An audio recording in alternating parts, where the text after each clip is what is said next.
20h30 à Paris, vous êtes toujours sur France 24 dans l'essentiel. Dans un instant, on va plus loin avec ce soir Niagale Bakayoko. Bonjour. Bonjour. Présidente de l'African Security Sector Network. En face de vous, Gauthier Ribinski, éditorialiste de politique internationale ici à France 24. Bonsoir à tous les deux. Une visite pour briser la glace entre Paris et Alger, celle du ministre français de l'Intérieur, Laurent Nunez, en Algérie. Lutte contre le terrorisme, le retour des ressortissants algériens sous OQTF, le cas de Christophe Glaise. Depuis plus de 2 ans, les sujets épineux sont nombreux. Entre eux, en revanche, c'est l'alliance avec un grand A. Là, entre Budapest et Washington, le secrétaire d'État américain Marco Rubio termine sa tournée européenne en Hongrie, où il est venu assurer le Premier ministre Viktor Orban du soutien américain à moins de 2 mois des législatives.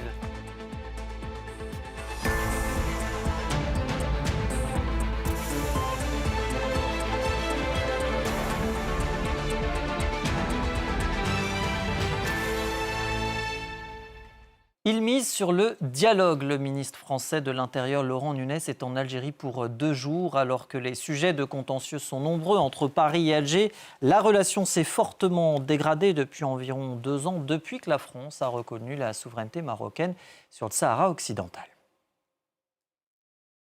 Une visite pour enfin apaiser les tensions qui durent entre la France et l'Algérie. Laurent Nunez, ministre de l'Intérieur, veut tourner la page Bruno Retailleau, son prédécesseur, qui avait engagé un bras de fer avec Alger. On voit bien que l'Algérie cherche à humilier la France. L'immigration comme principal point de discorde, restriction de visa accordée aux Algériens, refus d'Alger d'accepter ses ressortissants de France, les fameux OQTF. L'année dernière, Alger expulse des dizaines de diplomates français. Paris fait de même avec une dizaine de diplomates algériens. À l'été 2024, la crise s'intensifie. Emmanuel Macron reconnaît la souveraineté marocaine sur le Sahara occidental. S'ensuivent d'autres polémiques, arrestation d'influenceurs algériens et surtout emprisonnement de Boualem Sansal. Vous m'envoyez aujourd'hui un imposteur qui ne connaît pas son identité, qui ne connaît pas son père et qui vient me dire que la moitié de l'Algérie appartient à un autre État. L'écrivain franco-algérien critique du pouvoir a été libéré en novembre dernier. Si je retourne en Algérie avec mon épouse, j'ai peur que cette fois on arrête aussi mon épouse pour me contraindre davantage. Je pense à Christophe Glaise et il n'est pas le seul. Il y a plusieurs dizaines de détenus politiques pour des raisons comme ça bizarres, on ne sait pas lesquelles. Christophe Glaise, ce journaliste français condamné à 7 ans de prison ferme en Algérie pour apologie du terrorisme. Un autre dossier épineux au cœur des discussions entre Laurent Nunez et son homologue algérien lors de cette visite diplomatique. Niagale, on va aborder évidemment tous ces dossiers, mais sur la visite d'abord de Laurent Nunez, la dernière visite d'un ministre de l'Intérieur, c'était en 2022 avec Gérald Darmanin. Et depuis, il y a eu Bruno Retailleau. Là, il s'agit vraiment de tourner la page. On est dans un changement de méthode de la part de Paris.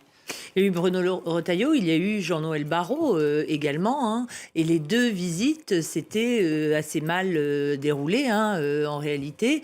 Elles avaient été très politisées. Hein, tous les enjeux avaient été abordés de manière assez frontale en renvoyant souvent à des questions de politique intérieure française, notamment en mettant l'accent, pour ce qui concernait Bruno Retailleau, sur la question fondamentale des OQTF et des questions migratoires. Là, on a l'impression qu'on va s'acheminer vers une approche beaucoup plus fine, beaucoup plus discrète, avec un ministre qui a des origines, au départ, de par ses parents qui étaient pieds noirs, donc qui connaît aussi les enjeux de la société algérienne et qui semble vouloir apaiser les choses dans le droit fil de ce qui a été introduit par Ségolène Royal en sa qualité de présidente de l'association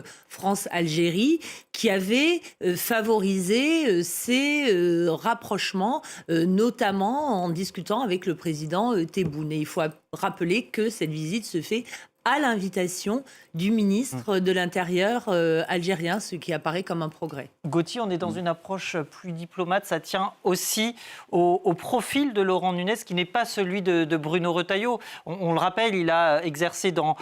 c'est presque un homme d'État, j'ai envie de dire, dans le sens où il a coordonné la lutte antiterroriste, il a fait partie de la DGSI. Il n'est pas dans la politique politicienne, finalement, en tout cas pour l'instant. Oui, où est-elle, la politique politicienne ? Je veux dire par là que dans l'attitude aussi bien des autorités algériennes que de certains hommes politiques français, il y a une nécessité ou une récupération politique. Et en même temps, pourquoi la nier ? Pourquoi ignorer la charge très forte ?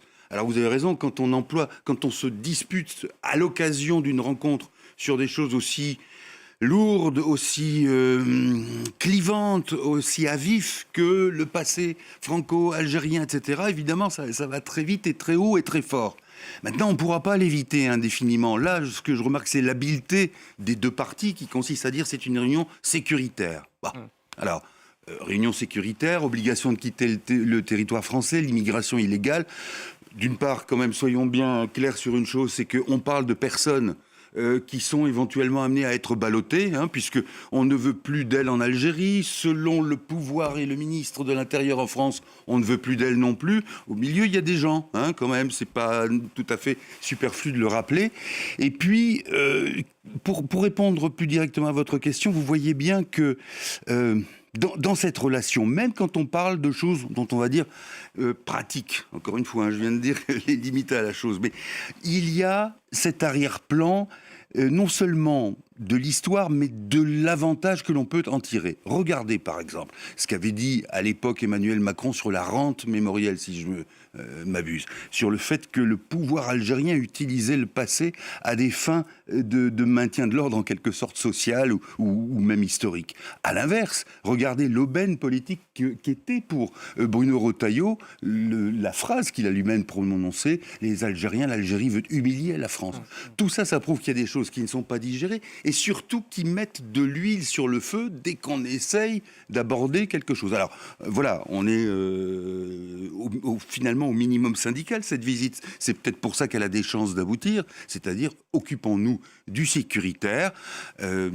Moi, je demande à voir quand même, en ce qui concerne le sort soit de franco-algériens, parce qu'on est imbriqué avec l'Algérie, soit de personnes qui vont être ballottées. Leur a-t-on demandé de vouloir rentrer en Algérie ? Non, on ne veut pas d'elles. Voilà. Alors, moi, j'aimerais pas que sur l'autel de la réconciliation, on en est loin encore, mais de la réconciliation franco-algérienne, on passe par pertes et profits des vies. Parce que les dossiers sécuritaires qui, en tout cas, c'est ce qu'on dit, vont être évoqués, c'est la lutte contre le terrorisme, la lutte contre les narcotrafiquants, aussi, contre l'immigration illégale aussi. On a du mal à croire que le sort des OQTF dont parlait Gauthier ne puisse pas ne pas être évoqué dans le contexte que l'on connaît effectivement. Oui, mais parce que c'est un enjeu qui, du côté français, apparaît absolument fondamental. Du côté algérien, les enjeux mémoriels que vous avez rappelés continuent à être au cœur du débat. Il y a eu une loi qui a été votée et qui a été finalement moins loin que ce qui était attendu initialement, qui demandait vraiment, là aussi, à la France, des excuses pour sa politique coloniale menée pendant 130 ans. Donc, chaque pays, des deux côtés de la Méditerranée, se focalise sur des enjeux qui sont essentiels aux yeux de sa propre opinion publique. Pour ce qui est des enjeux sécuritaires, il y en a plusieurs. Il n'y a pas que l'immigration. Il y a la question du narcotrafic qui devient absolument essentielle. On voit en France que la société est gangrénée, mais c'est le cas aussi de tous les pays du Maghreb, voire d'Afrique de l'Ouest. Et cette question du terrorisme, il ne faut pas se tromper. L'Algérie est en difficulté, elle aussi, en réalité, notamment par rapport au djihadisme au Sahel. Elle est dans une relation extrêmement difficile avec les pays de ce qu'on appelle l'AES, l'Alliance des États du Sahel. Elle a été accusée lors de l'Assemblée générale des Nations unies d'attiser le terrorisme par les autorités maliennes. Et il se produit au cours des dernières semaines un rapprochement avec le Burkina Faso, avec le Niger, qu'il convient de souligner. Il y a le président de la junte nigérienne qui a fait un déplacement et qui a rencontré le président Tebboune récemment. C'est quelque chose qui est très important parce que le Mali, en revanche, est extrêmement focalisé contre l'Algérie. Il y a eu un drone malien qui a été abattu par Alger. Donc il ne faut pas se leurrer. Aussi bien la France que l'Algérie sont dans une situation difficile pour répondre aux enjeux de la lutte contre le terrorisme au Sahel. Et ce sera sans doute aussi l'objet des discussions. Gauthier ? Oui, non, c'est effectivement, autant pour moi, ce sont des aspects capitaux que j'avais omis de mentionner, non pas parce qu'ils ne me paraissent pas importants, mais parce que... mais j'espère me tromper, mais il me semble qu'avant d'aborder ces choses-là qui sont capitales, il y a tellement à débroussailler dans la relation franco-algérienne, y compris pour des choses justement urgentes et immédiates. C'est là le décalage, c'est que on se dit, regardez, là, je ne sais pas combien de fois on a pu se poser cette question, mettons dans les 3 dernières années, et à chaque fois vous disiez, ou la personne à votre place, alors ça y est, on y est, on travaille en bonne intelligence avec l'Algérie, et puis quelques temps après on disait, non, c'est pas exactement ça. Bon. Donc voilà, je pense qu'avant, mais espérons que ça aille vite, parce que les sujets que vous venez de mentionner sont bien plus urgents. Il y a vous voyez, comme quand le buisson est un peu fourni, il faut qu'on y aille au sécateur, quoi. Aller au sécateur pendant 2 jours, est-ce qu'on peut s'attendre que finalement, et Paris et Alger fassent un pas en avant l'un vers l'autre, finalement, et soient réceptifs aux attentes de l'autre ? Mais, sur ces dossiers sécuritaires, notamment. Il semble qu'il y ait cette volonté des deux côtés, mais elle s'inscrit aussi dans un contexte régional au Maghreb, parce que la question du Sahara occidental qui a été tranchée avec l'adoption de cette résolution 2797 au niveau du Conseil de sécurité qui avalise en réalité la position marocaine, c'est un enjeu qui reste brûlant. Mais ça, on a également. du mal à croire que Paris revienne sur sa décision. Non, Paris ne reviendra certainement pas sur sa décision, mais il va aussi devoir sans doute faire preuve de bonne volonté pour contrebalancer cette décision qui a été perçue de manière extrêmement négative du côté des autorités algériennes. Donc, à mon avis, c'est du côté de la France que des pas sont attendus. Oui.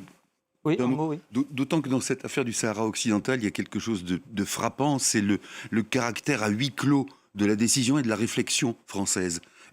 Un minimum de pédagogie, que la France montre que la solution, par exemple, marocaine, soit la meilleure, et à ce moment-là, la pédagogie peut faire son effet. Là, on a le sentiment, et je pense que c'est aussi le pouvoir algérien a eu ce sentiment, que les choses ont tourné d'une manière assez mystérieuse, un peu comme ça avait été le cas pour l'Espagne. Souvenez-vous, l'Espagne qui avait fait les frais de son accueil sur son territoire d'un dirigeant du Polisario, et qui ensuite s'est retrouvé à nouveau sur le bon côté versant marocain, pour dire c'est la marocanité du Sahara. Pourquoi pas ? Mais tout ça, alors, y compris pour les opinions publiques, tout ça mériterait d'être exposé. Un autre dossier, et pas des moindres, sur lesquels ses proches attendent des avancées, c'est bien sûr le cas de Christophe Glaise, ce journaliste sportif condamné en appel en décembre dernier à 7 ans de prison pour apologie du terrorisme. Là aussi, Gauthier, on se dit que le sujet sera forcément évoqué entre les deux hommes, entre le ministre de l'Intérieur français et son homologue algérien. Oui, forcément, parce que ce sont comme des gages dont on se sert. Ce qui est terrible, c'est qu'il y a des personnes, là encore, il y a ce journaliste. Donc on se dit, voilà, si on résout tel ou tel cas, ce que l'on espère tous en faveur de ce journaliste, eh bien, ça sera un signe. En tant que tel, le cas, évidemment, ne tient pas. Il est accusé d'apologie du terrorisme. Il faisait un reportage sportif. Donc, l'absurdité même de l'accusation jaillit aux yeux de tous. En revanche, si quelque chose, si un arrangement, c'est-à-dire la libération, est trouvé, est arrangé, à ce moment-là, ça sera un signe. Ça sera comme l'incarnation, l'illustration de quelque chose qui va mieux. Et à partir de là, aller plus loin. Mais vous voyez comme tout ça aussi, ça fonctionne presque de manière mécanique avec des symboles. Le malheur de Christophe Glaise, c'est d'être devenu le symbole de quelque chose pour ensuite être éventuellement le symbole de quelque chose qui va mieux. Gallet, ce sujet sur le cas de Christophe Glaise, est-ce que ce réchauffement des relations Paris-Alger, il passe nécessairement par la libération de Christophe Glaise ? C'est un geste que l'on attend et c'est un geste qui n'appartiendra qu'au président Tebboune. Mais ce qu'on constate, c'est que les Algériens tiennent de manière absolument non négociable à appliquer leurs propres droits, parce que ce qui reproche aussi à Christophe Glaise, c'est d'être entré sur le territoire en utilisant un visa touristique et non pas sa carte de presse.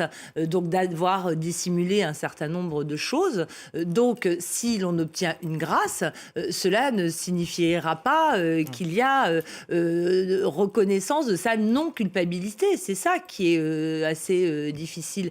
Il y a un autre contentieux entre la France et l'Algérie, c'est celui de ce fameux documentaire qui a été diffusé sur France Télévisions, qui a été extrêmement mal perçu par les autorités algériennes qui ne font pas forcément volontairement la différence entre médias d'État et médias de service public. Donc ces questions aussi devront être discutées. Donc oui, sous couvert de discussions purement sécuritaires, on voit que les enjeux judiciaires, politiques et culturels sont toujours au cœur de la relation, tout comme les enjeux mémoriels, bien entendu. Vous vouliez dire un mot par rapport à... Oui, non, c'est vrai que c'est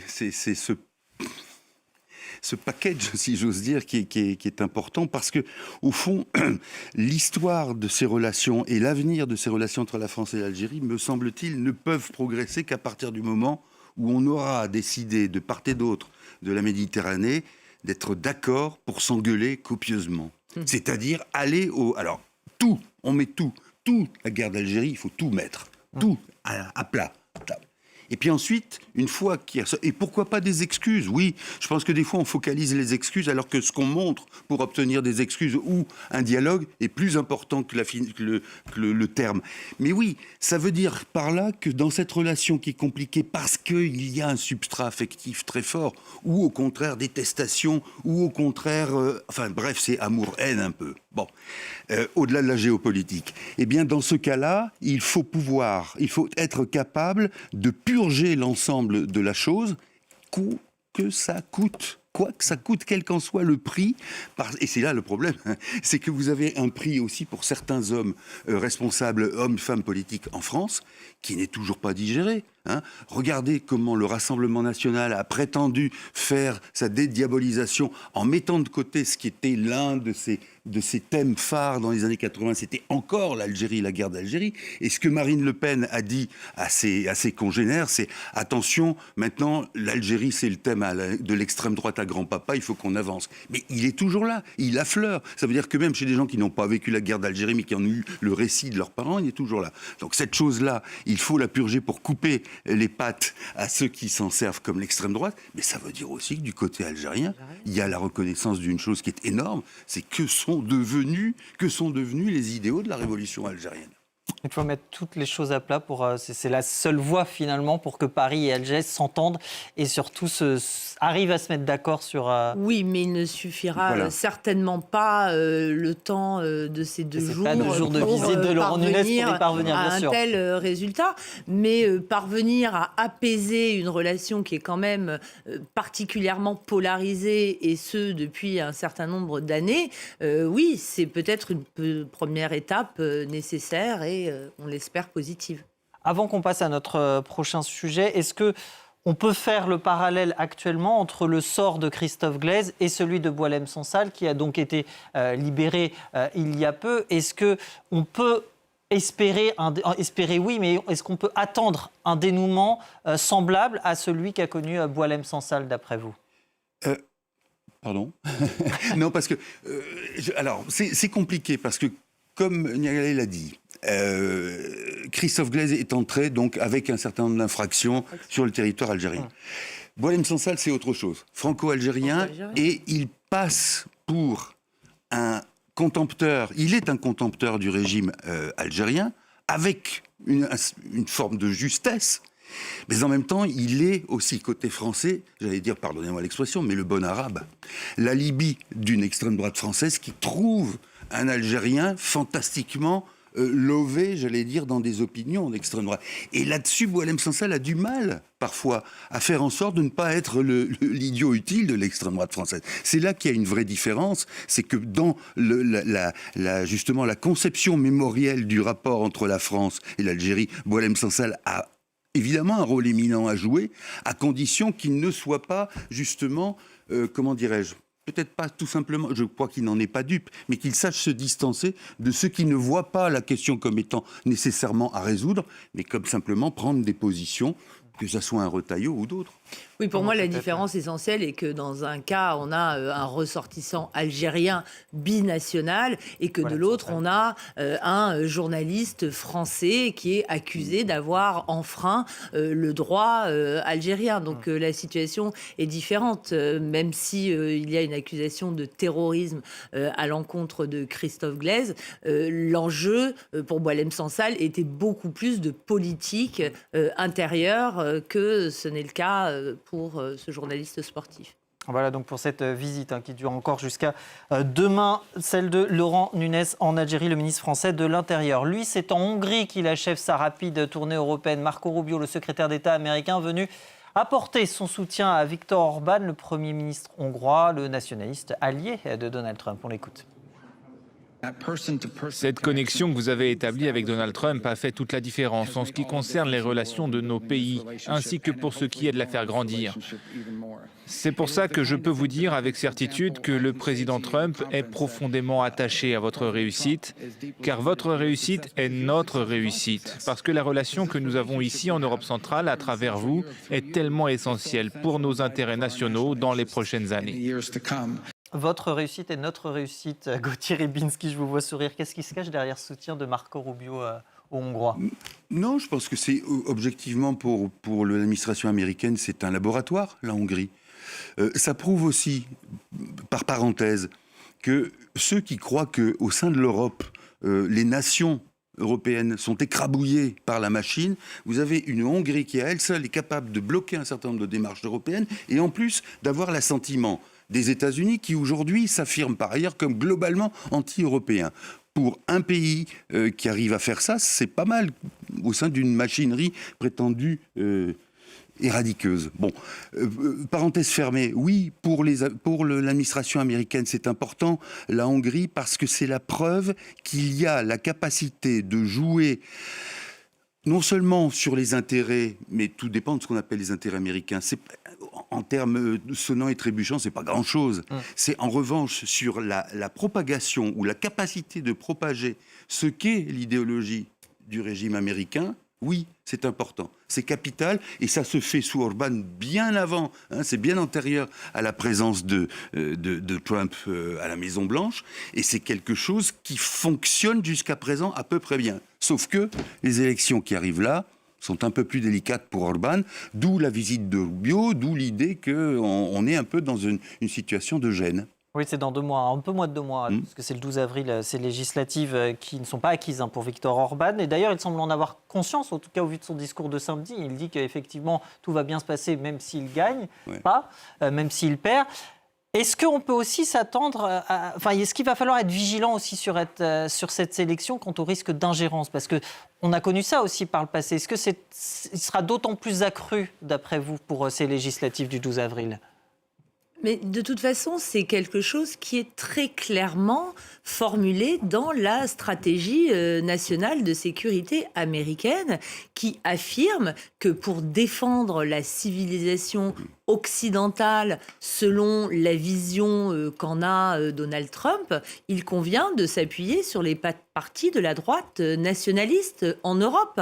Donc c'est une ingérence qui est totalement assumée parce qu'on estime que pour lutter contre la déchristianisation, pour lutter contre l'immigration de masse, pour lutter contre des législations perçues comme liberticides, il faut s'appuyer sur ces partis européens qui épousent la même vision du monde que celle des États-Unis de Donald Trump, enfin, du mouvement MAGA aujourd'hui. Donc oui, non seulement ingérence, mais encore une fois totalement ouverte dans les élections hongroises, mais sans doute aussi plus tard dans les élections en Europe de l'Ouest, y compris en France aussi. Il faut s'attendre à ce type de soutien au parti de la droite nationale, de la part de l'équipe américaine actuellement au pouvoir. Appuyer sur les positions américaines, notamment sur la guerre en Ukraine, par exemple. On sait le veto, vous l'avez rappelé tout à l'heure, le veto du Premier ministre hongrois. Oui, qui va jusqu'à dire d'ailleurs que l'Ukraine est l'ennemi de la Hongrie et que des tentatives justement d'ingérence dans le scrutin hongrois partent depuis Kiev. Bon, outre la fantasmagorie, ce qui est intéressant, c'est effectivement ce que vous disiez sur cette droitisation très claire. On aurait tort de faire semblant de ne pas avoir ça. Simplement, là, ça fait beaucoup pour ceux qui s'y opposent, parce qu'il y a l'ingérence américaine qui, elle, dit son nom, et l'ingérence russe, et qui, elle, ne dit pas son nom. Mais ça va dans le même sens. Je lisais ce qu'a déclaré l'opposant numéro 1 Orban, Peter Magyar, qui dit, je vais vite, qui dit simplement, on a vu une vidéo qui se passe devant une chambre d'un hôtel. Et il y a marqué « Attention, vous allez voir ce que vous allez voir ». Et Magyar a pris les devants en disant « Je suis sûr que ça va être moi dans une petite tenue avec une femme. Et ça ne sera pas moi, mais je prends les devants pour vous dire que ça sera faux. » Vous voyez, cette méthode-là, on ne sait pas si elle est américaine ou russe. Mais moi, je peux vous dire que depuis des années, des décennies, en Russie, quand vous êtes journaliste et que vous avez un bureau, quasiment toutes les semaines, vous receviez une vidéo de ce type-là avec une chambre d'hôtel. Et puis apparaissait dedans tel ou tel personnage, soit qu'on avait payé, soit qui était piégé, mais en tout cas c'est une méthode, la chambre d'hôtel avec la petite tenue, c'est quelque chose qui malheureusement marche très très fort. Le compromat. Voilà, merci. Le compromat. Le compromat, le fameux. Merci beaucoup Nagale Bagayoko, merci aussi à Gauthier Rybinski. Fin de On va plus loin ce soir à retrouver sur france24.com. La suite de l'essentiel avec cette conférence de presse tenue dans l'après-midi par le procureur de la République de Lyon après la mort du militant nationaliste Quentin Derenque. Aucune interpellation à ce stade.